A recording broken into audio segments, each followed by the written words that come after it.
আপনাদেরকে একটা গুরুত্বপূর্ণ সংবাদ শেয়ার করতে চাই। সেটি হলো, আমাদের প্রতিবেশী রাষ্ট্র ভারত সরকার শেখ হাসিনাকে অবতরণ করার সুযোগ দেয়নি, তার হেলিকপ্টারকে ফেরত পাঠিয়েছে।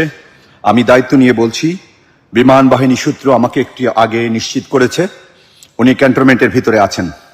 আপনারা যেভাবে হোক ওনাকে আটক করুন এবং ওনার এই যে 15.5 বছরের গুম খুন, এই গুম খুনের হিসাব এবং শাস্তি নিশ্চিত করুন।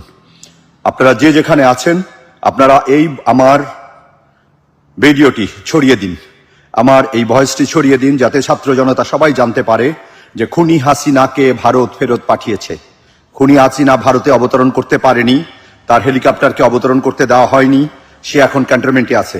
আমি কাজী শামীম আহসান দায়িত্ব নিয়ে বলছি, যারা আমাকে বিশ্বাস করেন তারা বিশ্বাস করুন, উনি বাংলাদেশে ফেরত আসতে বাধ্য হয়েছেন ওনার হেলিকপ্টারকে অবতরণ